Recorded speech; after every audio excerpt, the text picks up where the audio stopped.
My introduction to disc took the form of one single fast pencil fine line drawn through a series of check boxes. We were at a real estate conference in Orlando, Kathleen and I, and she took a short course on disc that was offered as a part of this conference, a half-hour course, one of the breakout room courses if you've ever been to the conference. And she encouraged me to take it. And I sat down in the classroom, and in front of me was a little worksheet with a series of questions on it, and you were invited to choose the selection that best represented the way that you would choose, the way that you would decide. I read the questions really fast. I read fast anyway. I just read them all en masse and realized that my answer was all one answer. So I just drew a straight line down the check boxes that represented me. As we went through the class, we did the analysis, and I discovered that I was driven, that I was a D in the DISC system. But that particular expression, drawing one line through all the boxes all at once, is exactly the way of expressing the driven personality type without even knowing what it is. And that was the day that I learned about DISC for the first time. I'd heard about it before then, but I hadn't done anything in the way of understanding it or studying it. And this half-hour class was very far from comprehensive, as you might guess. But it was a real eye-opener for me. The scales fell from my eyes. Because what you learn when you attend to the DISC assessment of personality types is that no one is wrong, no one is evil, no one is malevolent. Again, you can have your outliers. I'm clipping the outliers. Having clipped the outliers of truly crazy people, no one is pursuing malevolent ends. Other people choose differently because they have different values. And the values they have can be driven in the large by their DISC personality profile. And as soon as you understand the DISC personality profile of another person, you have rejected, seen the light, seen the benefit of rejecting presuppositions about that person's ugly, evil, churlish, malevolent motives, and simply seeing that person as pursuing his values and not yours, her values and not yours. She's not wrong, she just wants different things. He's not wrong, he's just pursuing different values. They're not wrong, they're just operating from a different strategy and a different empathy strategy from the one that I'm using. And once you understand things that way, this is so much better, frankly, because if you understand things that way, then you can realize how to build bridges to people rather than constantly looking for reasons to destroy the connections between you because, oh, he's just out to get me, he's just evil, he's just malevolent, he's a sociopath. Whatever crazy motives you try to attribute to other people, I guess in order to reject them, it's a self-defense strategy. It's very much a part of the reptilian empathy strategies that we find in human behavior. But it's the opposite of productive. Counterproductive is literally the opposite of productivity. To be counterproductive is to be against productivity. But when we use the word counterproductive so often that it kind of gets robbed of all of its meaning, making unwarranted presumptions about the vile motivations of other people is fundamentally anti-productive. The most productive thing you can do is to find the common ground between you in order to reach a rapport and thereby find the mutual benefit that will come about as a result of the transactions that you engage in.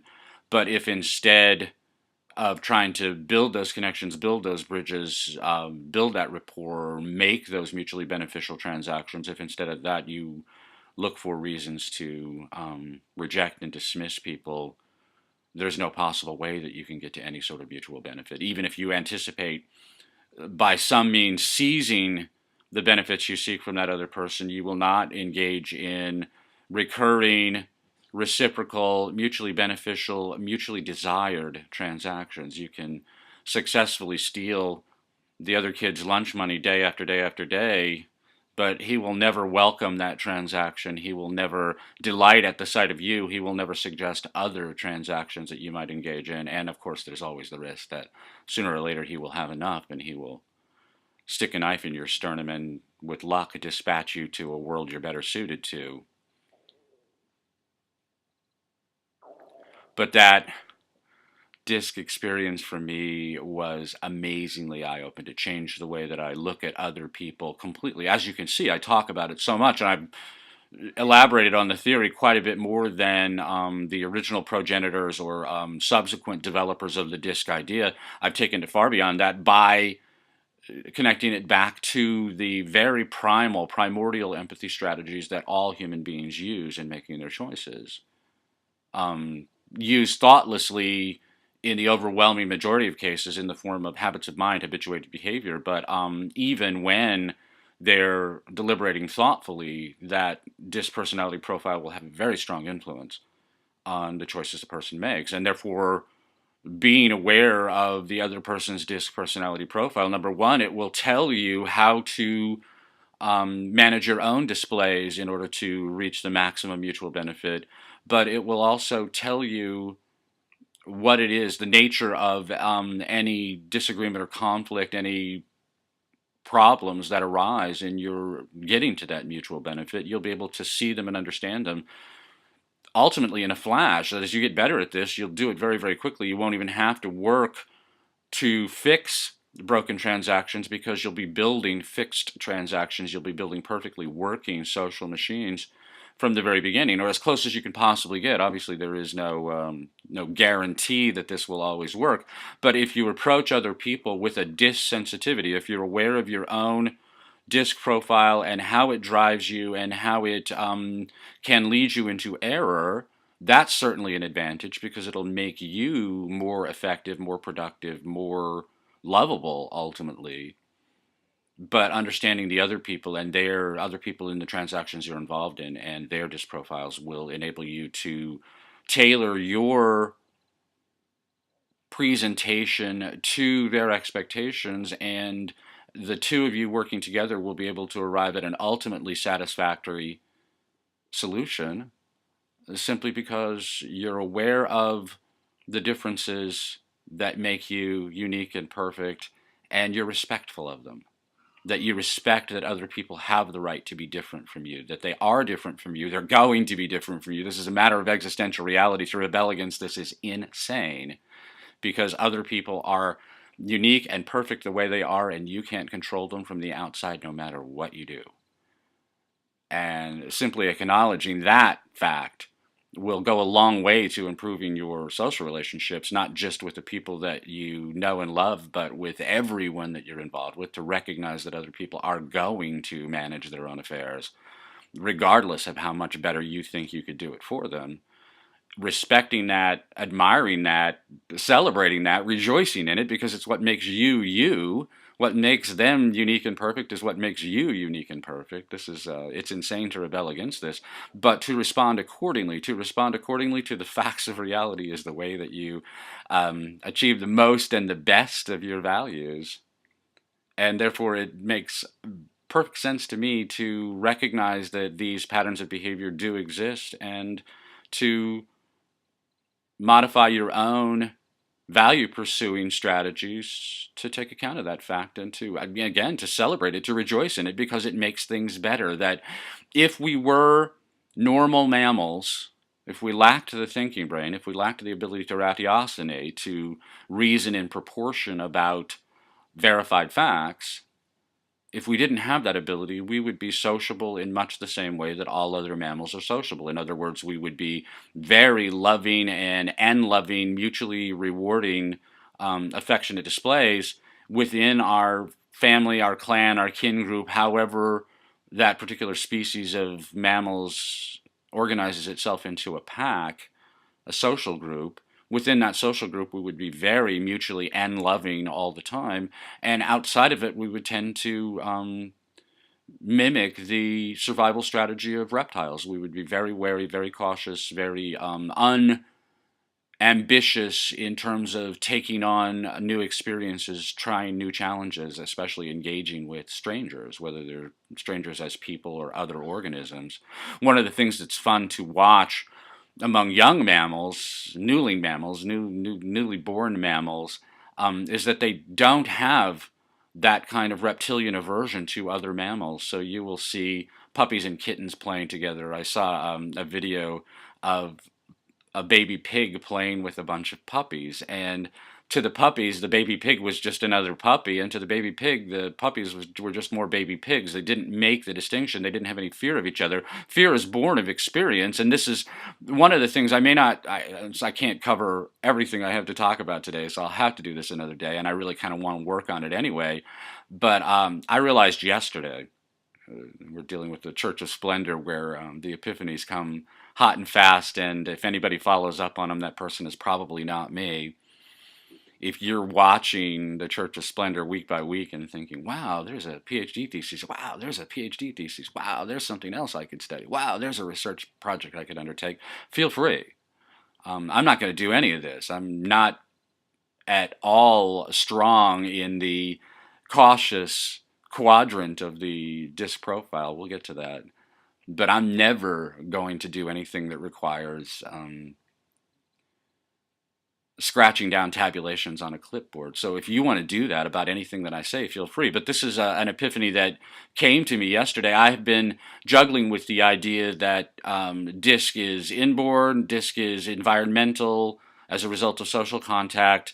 And I realized yesterday that disc is environmental in origin, that the disc profile that you see in people results as a consequence of the experiences that they've lived through, that there might be some kind of inborn predisposition to one disc personality type or another, but the reptilian empathy strategies that we see in D, I, and C, in driven, incandescent, and cautious personalities. We don't see it in the sociable personality type, because the social personality type deploys mammalian empathy strategies in both the greeting pursuit and the greeting display and the value pursuits.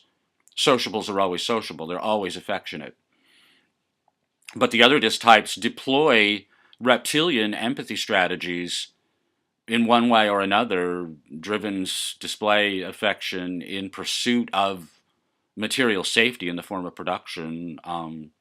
Incandescents display aggression in pursuit of affection, which is incoherent, and yet it really works for them. They are lauded from afar by millions. It works. The cautious display aggression in pursuit of safety in the form of risk management, loss avoidance, in the form of safety by environmental control, by controlling the environment in every possible imaginable way. The aggression that we see in D's, the aggression takes the form of productivity, and so we don't see it as aggression. In I's, the aggression takes the form of the greeting display. In the C's, the aggression is there on both halves, that it's aggressive greeting displays coupled with aggressive value pursuits. So sociables are affectionate on both sides, the cautious are aggressive on both sides. All of these aggressive behaviors that we see in D, I, and C, these are all attention-getting strategies at a minimum. They may well be survival strategies, but what we're seeing are the evidences of less than perfectly happy childhood. When you see someone who is extremely sociable, you're seeing a normal mammal. It's a human being, yes, has a thinking brain, like all human beings and like no other organisms, but the display behavior and the value pursuit tell you that that particular person had all or most of his or her emotional needs well met in childhood. And the other three types, not so much. And I'm not saying that it was necessarily terrible. It could have been very terrible. And obviously this all comes out of 9 Empathies, and I did the work that resulted in 9 Empathies by thinking about a genuine, actual psychopath, thinking about the actual monster, the substance of all of that academic study of sociopathy and psychopathy, the all the dark triad business, all of the incredibly bizarre pronouncements that social scientists make in order to otherize people who are simply operating from different empathy strategies. They're, again, clip the outliers. There are genuinely crazy people, but the people that we typically deride as being sociopaths or malignant narcissists or all of the stupid names that social scientists have come up with in order to try to categorize people out of their humanity, these are all false. They're all incorrect. The things that make those particular personality types stand out is that they can be very outlandish in their behavior, but they're all pursuing empathy strategies that are very easily understood if you look at the display behavior and the value pursuits, or if in turn you do a full DISC assessment, which is going to unearth the exact same information without actually looking for it. That any DISC test that you can take right now, I've not written a DISC test, so any DISC test that you can take right now is not written around empathy strategies, because the people who made that test had no idea about the empathy strategies that I'm talking about. I didn't invent this because they're natural in origin. I simply discovered and documented them. This is in the book 9 Empathies, and I encourage, I entreat, I beg you to read it. It will massively inform your understanding of other people and of the pursuit of understanding in human social interaction. As far as I'm concerned, the academic approach to the social sciences has been complete disaster. And the reason is because it's anti-reality. It refuses to acknowledge the unique and perfect individual nature of every human mind.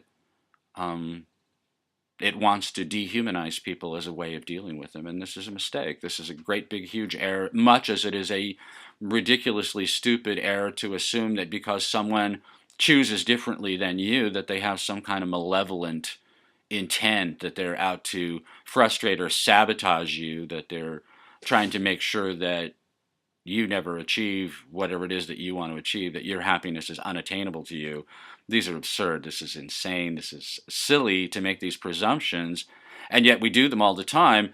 And the benefit of thinking about other people this way, thinking about other people in terms of their empathy strategies, is you get rid of all of those ideas. You get rid of that notion that they're doing what they're doing in order to sabotage or frustrate your interests. They're pursuing their own, and they're pursuing their own by their own ideas about how best to pursue their interests. And if you understand it that way, then you can find that common ground that results in the mutually beneficial, recurring, reciprocal transactions that are normal for all mammals and rare among most other types of organisms. My cats are going crazy today. This is the cautious temperament in cats. Cats have a whole lot of reptilian empathy strategies in the way that they deal with strangers, and it makes them behave in incredibly insane ways. They do the most useless, repetitive things over and over again. If you're looking for examples, good examples of OCD behavior, just watch your cats for a while.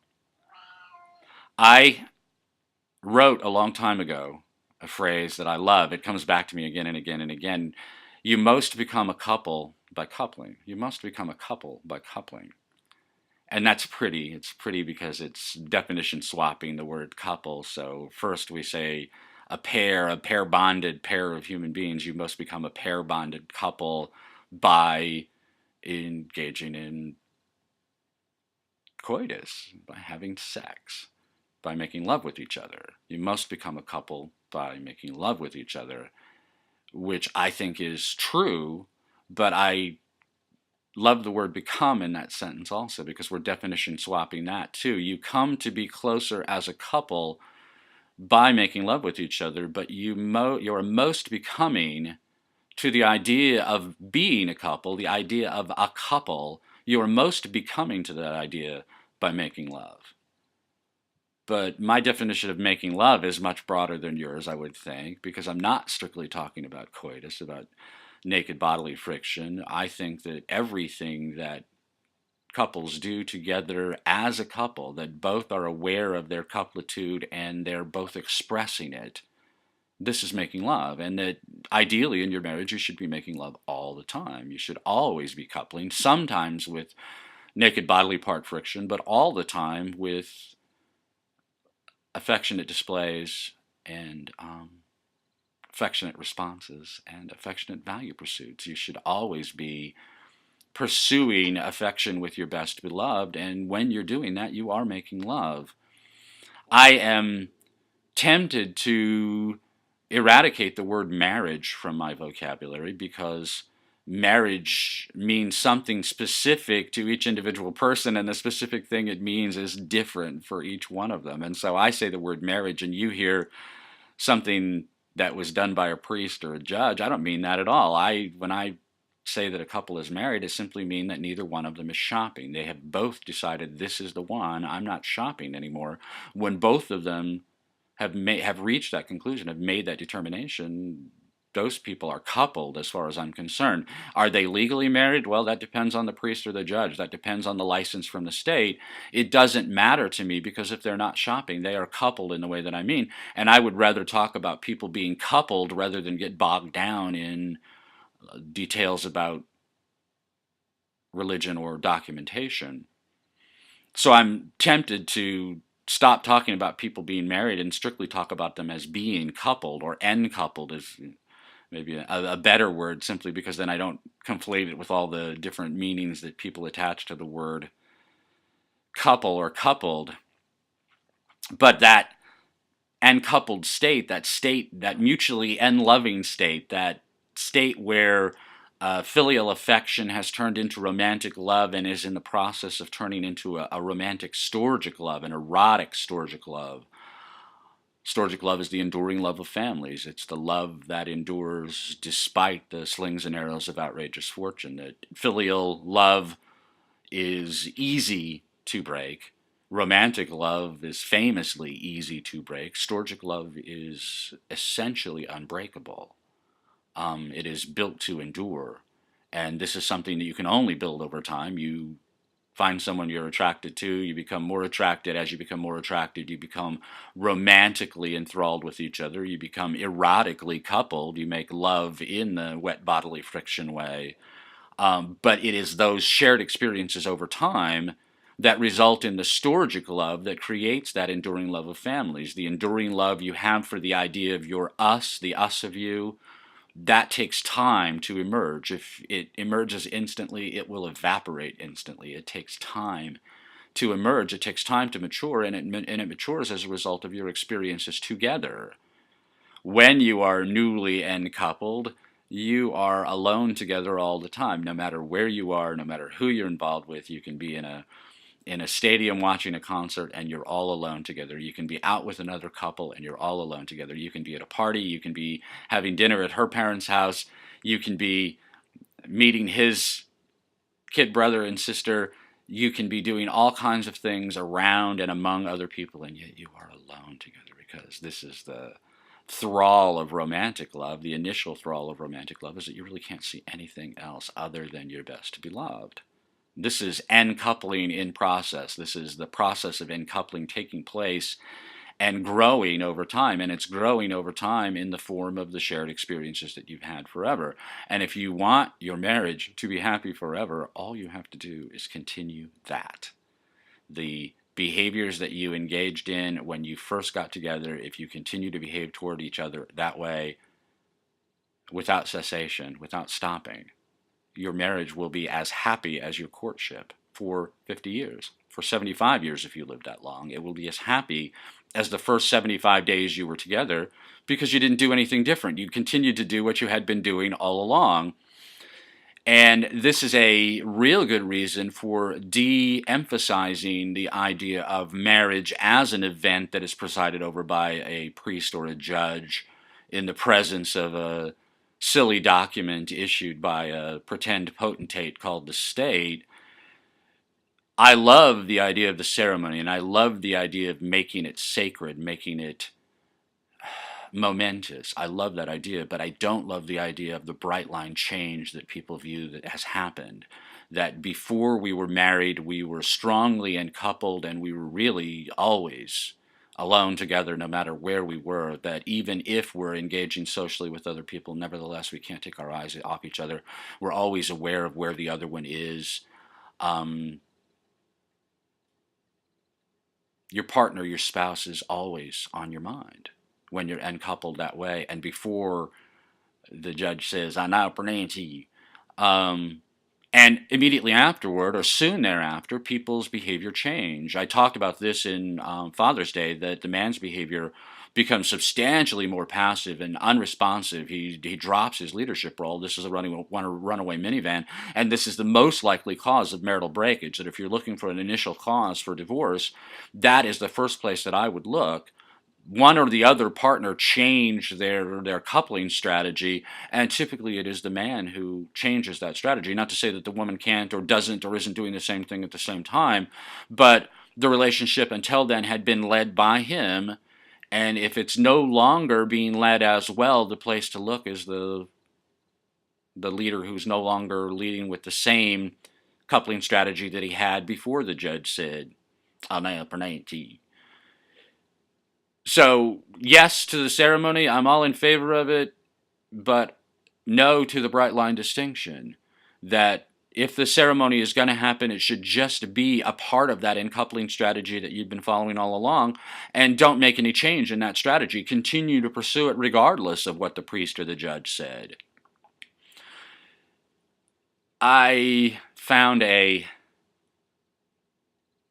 wonderful disc assessment at TonyRobbins.com. When I post this on Self-Adoration, I'll post a link. But it's a very, very good disc assessment because it's very thoroughgoing. It's fun to play with, too. If you're a high D, you'll like playing with it. It's fun to interact with it. But it's very, very comprehensive, very thoroughgoing, and very revealing in what it shows in your disc profile, and he produces a 17. So the Ds get to have fun doing this test, and that keeps them involved, and it produces a 17 or 27 page report, which will satisfy the cautious because it gives them lots of data to chew on. All I'm interested in is the chart that you get as a part of the test, and the chart shows you your natural disc profile, that your disc profile when you're not being supervised, when you're not under stress, when you're not trying to emphasize all your positives and minimize all your negatives, just the way that you choose when you're not under any pressure to choose one way or another. It's a remarkable disc assessment. I took it. You can see my own chart on the screen right now. I tell you week after week after week that I am amazingly strongly driven, and there I am at 99% driven. I am as driven as I can possibly be. I was actually kind of surprised at how high my incandescent score was. And I've talked about this. I talked about it in Shiley's Delight. I am incandescent for driven purposes, just like this. So I may well be boring you to death, and in the near future I am talking to at most 36 people anyway.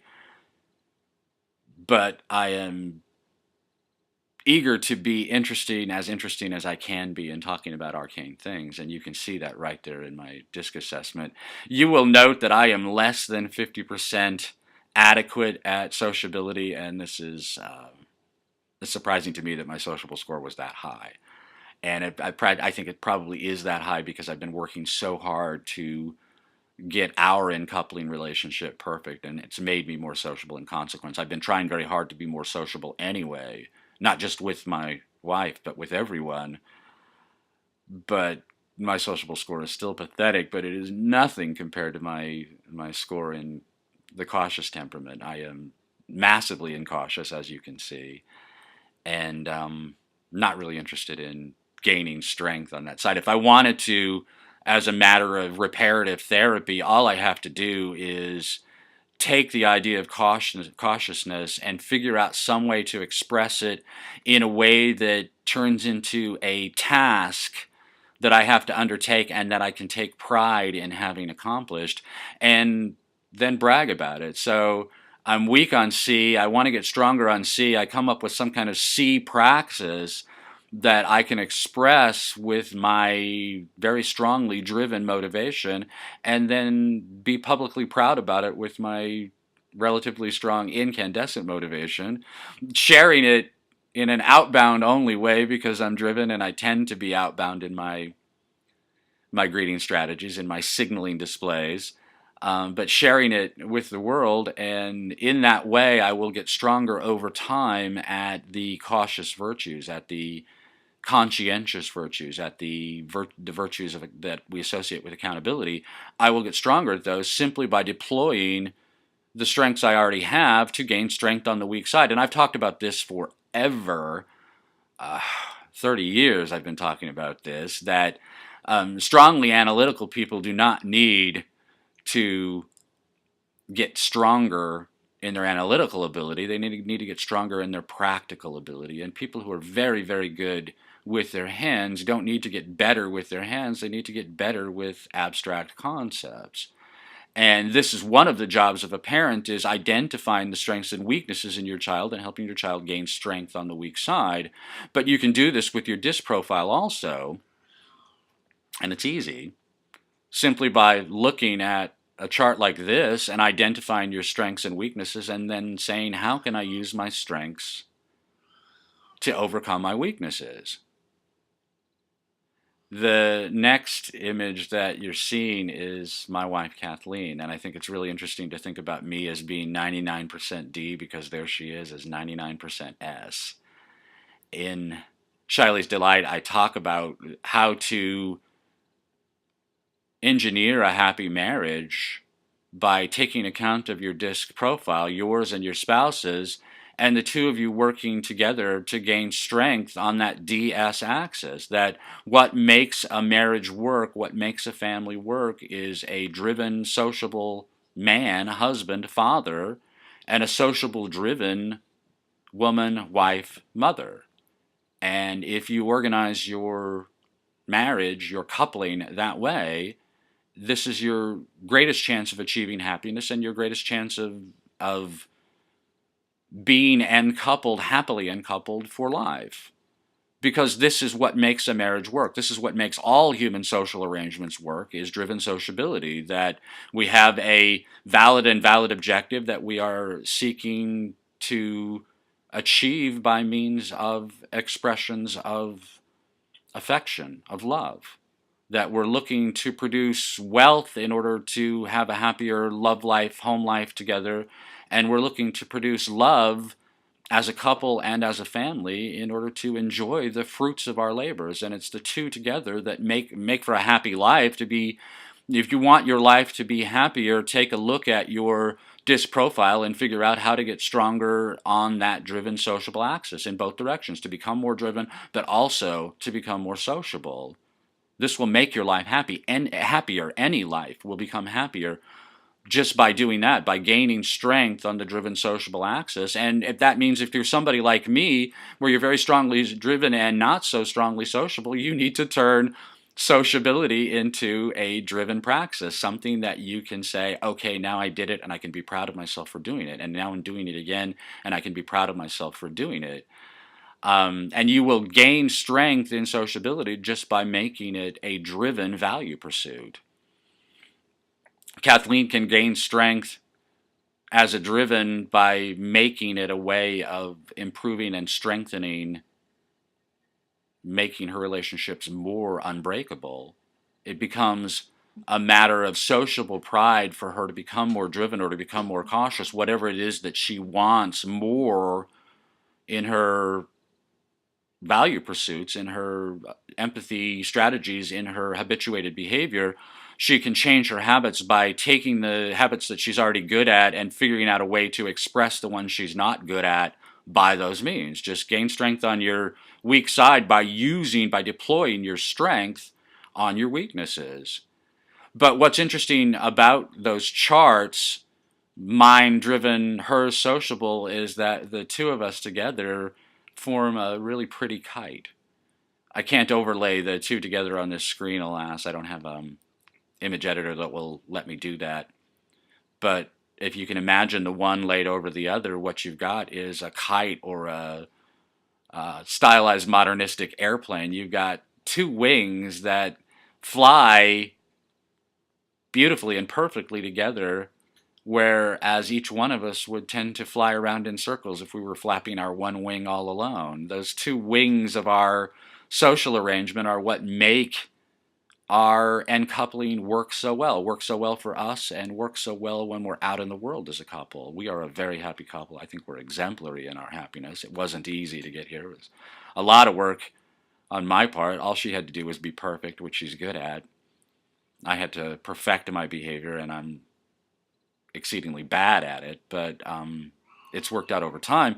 And the reason that it's worked so well is because I am so driven, she is so sociable. We do balance each other so perfectly. You'll note that both of us are very weak in the cautious virtues, which is why we're always broke. No matter how much money we make, we're always broke.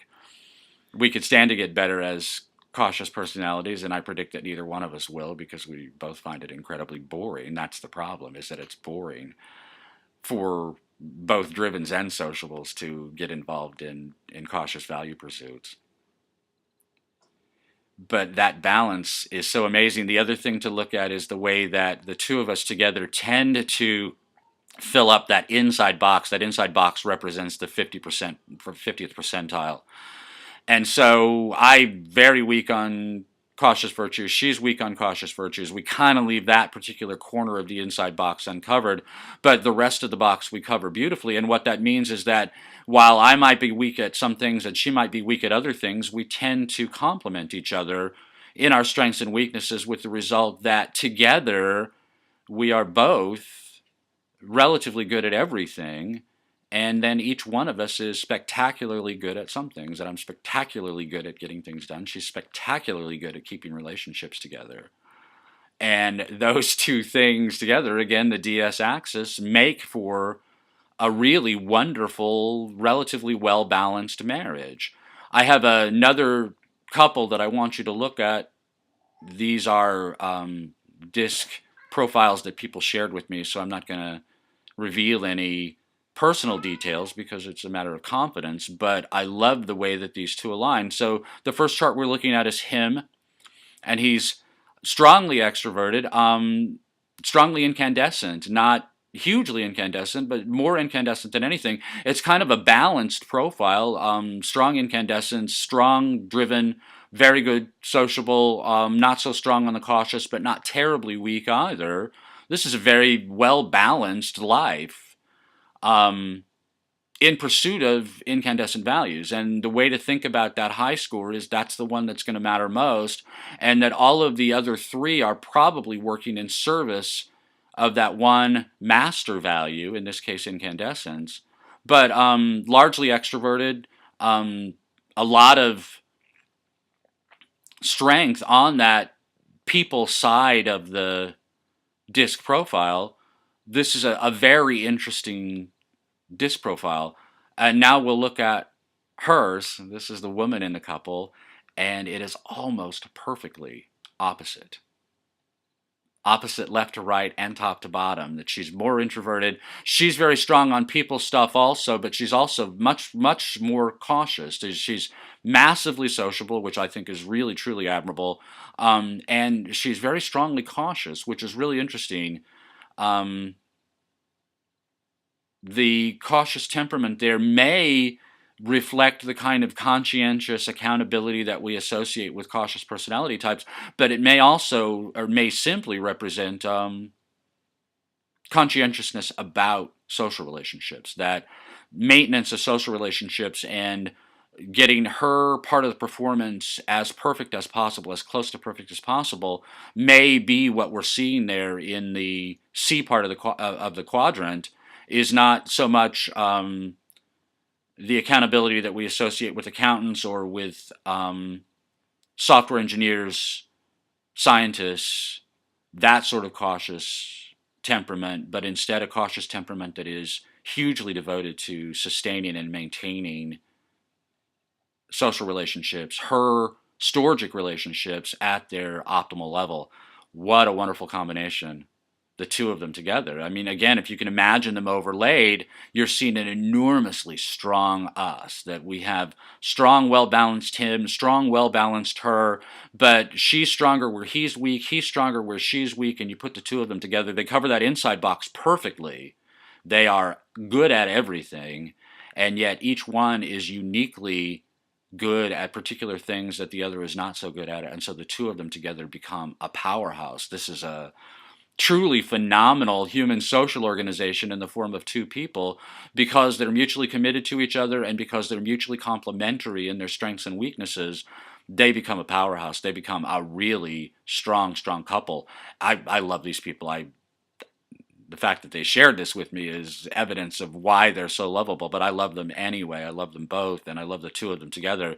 And looking at those two disc profiles tells me why they are so healthy as a couple. Just as mine and Kathleen's, you can see why we're so strong as a couple, even though we're so terribly weak in the cautious virtues and the cautious temperament. Nevertheless, we're so strong as a couple, and it's because we complement each other's strengths and weaknesses, much as this couple does. I love looking at these little charts because they tell me so much about people. And if you want to do this, either as an individual, as a couple, your work group at work, your company, your social organization, your club, if you want me to do this kind of a disc analysis, make contact, because I am dreadfully interested in doing this. And I can take a look at a disc profile and then ask a half a dozen questions. And at the end of that time, I can come up with a strategy for an individual or for a couple, a strategy that will make everything better. How to get better at everything? You gain strength on the weak side by deploying your pre-existing strengths. That's it. That's the simple formula. But give me an opportunity to look at your disc profile and to ask specific questions of you, specific, detailed, hard questions of you. And I think this is subject to test, but I think I can come up with an action plan for you that will enable you to get better at what you most want to get better at in very, very short order, simply by acknowledging what it is that you need to fix and then deploying the strengths that you already have in order to do those, make those amendments. So do contact me about this. I would love to do this. I love looking at these. I love asking about them. I love thinking about them. I love talking about them. And I am convinced that adapting your empathy strategies to your circumstances will result in a better, happier life for you in with theory, practice, time, commitment, effort, but it won't take very long and it won't take very much effort, because we're going to leverage what you have to move the earth. So the theme of today's homily is recoupling love and marriage. And as I said, I'm not in love with the word marriage, but I can't say recoupling love and encoupling. But that's what I'm really talking about, is how to take your marriage from where it is and put it back to where it was when you were newly uncoupled, when all you could see with each other was each other. And I have a 4-word solution to this. This is 4-word marriage therapy. We can do more, spend longer, and spend a lot more money if you want to. But if you think about these 4 words and deploy them appropriately, consistently, your marriage will get better again in relatively short order. Your marriage will get better, but your marriage will get better in the way that it was better when you were first uncoupled and the way that it should be from now on. You can become that happily married couple who is the envy of everyone by deploying the strategy. And the strategy, 4 words simple, the strategy is doing stuff alone together. Doing stuff alone together. Doing stuff is DS, and I just love it. I like D words, I like S words, I like words that correspond to the disc types, and that is nothing but seeing faces in clouds, but I like to see faces in clouds. They don't mean anything, and yet they're amusing and informative in any case. The word conscientious is a beautiful way to understand the cautious temperament, because it's easy to criticize cautious people for the things that they do that seem so OCD, but the things that they do that seem so OCD are a result of that habituated conscientiousness. But doing stuff alone together is the way to make your marriage better. No matter where you are on your disc profile, no matter where your spouse is in the disc profile, the thing that will strengthen your relationship on that DS axis, which is what will make your marriage happier, is for each of you, both of you, the us of you, to get stronger on that DS axis. What will make you a more driven, sociable couple is doing stuff alone together, just exactly the way you did when you were newly uncoupled. Everything you did, you were doing alone together, no matter who you were with. We talked about this. You were always alone together. You only had I only have eyes for you. You could only see each other. You couldn't see anything else. This is what you need to do in your marriage. This is what you can do in your marriage that will fix it, not instantly, but relatively quickly and enduringly, is doing stuff alone together. When I did the wedding for Anthony and Marilee Johnson, afterward I did a video that consisted of my wedding toast. I didn't do the wedding toast at the wedding. I did it afterward in this video.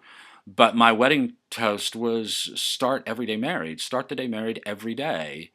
This is doing stuff alone together. You and your spouse alone together, snuggling in bed or hugging and caressing in the kitchen.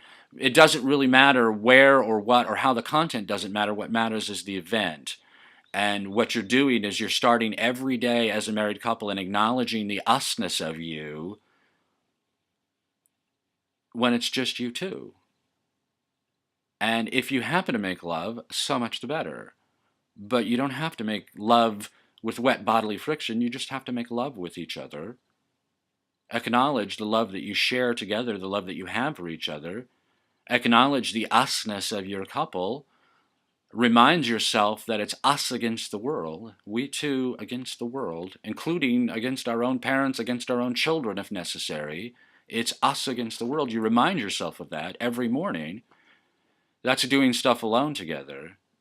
That's not sufficient, but it is absolutely necessary, I think, to maintain the relationship in one way or another, regular maintenance of that relationship, and that is a very simple way to do it, is just to wake up together and snuggle, or if one of you wakes up earlier than the other, go back to bed and snuggle or cuddle in the kitchen. Have some time alone together every day, and not just a little bit, not just a quick hug at the doorway, not just a blown kiss, but a significant amount of time. I mean, at least 30 seconds, but I would say, 5 minutes, 10 minutes, 15 minutes. There's no amount of time that's too long. If you end up, snoozing together for a little bit, that's not a horrible idea either. But just that time alone together every day will keep you married. You will start the day married, and therefore you'll be married all day as a result of having started the day married. And all you have to do is stay married at the end of every day, and you'll be married for life. But there's more to this than that. When you were newly uncoupled, you did everything alone together, and you frequently did things all alone together, and that's what you need to do to keep your marriage healthy, is to do stuff alone together. So taking a car trip together is a wonderful thing, because you're all alone in a car for 2, 3, 4 hours, playing golf together if you both like the game. Again, you're all alone in a cart. But if you do this, do it as a twosome, not as a foursome.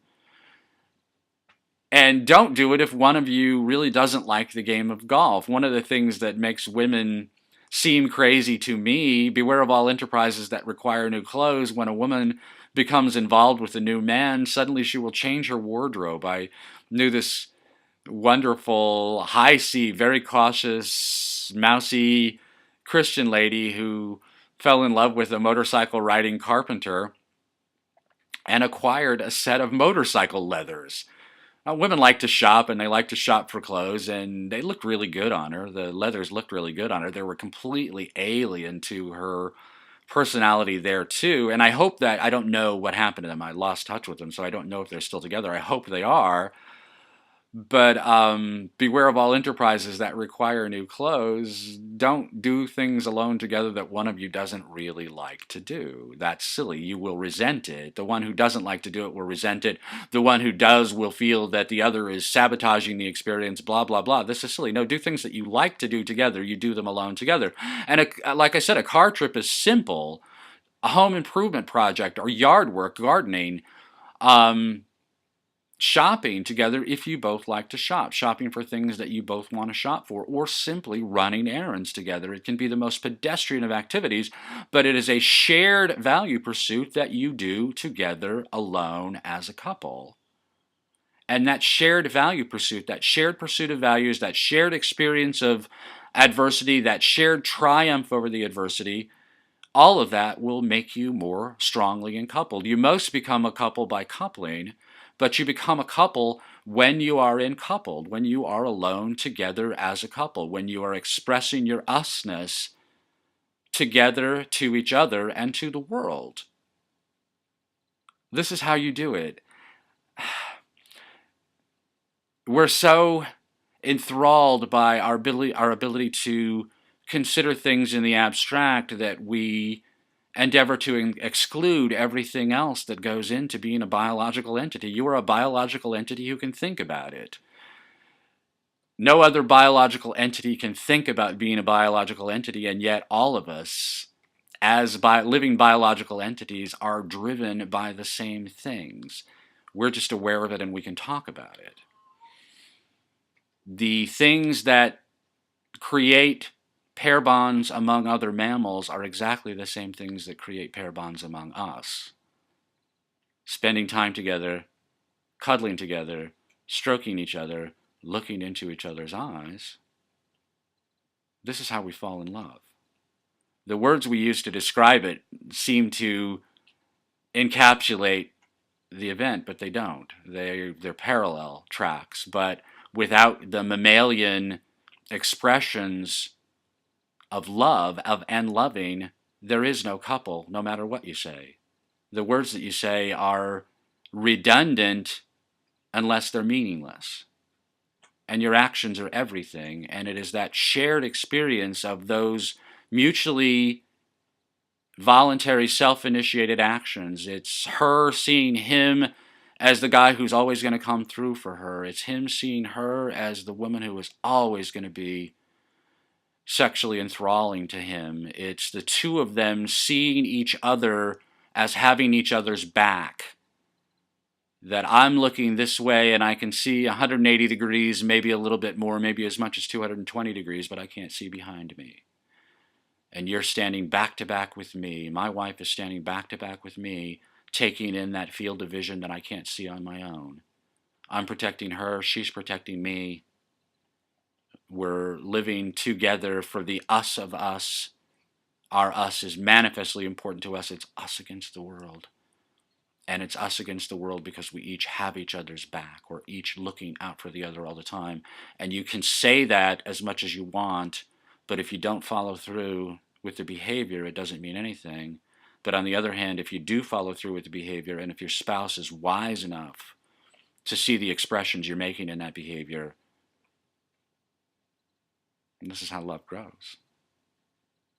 Love doesn't grow from arousal, and love doesn't grow because you yell at it. Love grows because you behave lovingly with your best beloved, often, at length, with full commitment, and sometimes with naked friction. You most become a couple by coupling, and you couple by doing stuff alone together. I think this is wonderful. I think this is the highest state of humanity, is that mutually in loving and coupled state that comes about from meeting, falling in love, becoming storgically committed to each other, and never doing anything to deface, damage, or betray that commitment. You most become a couple by coupling, and you are most becoming as a couple when you're coupling all the time. My name is Greg Swann.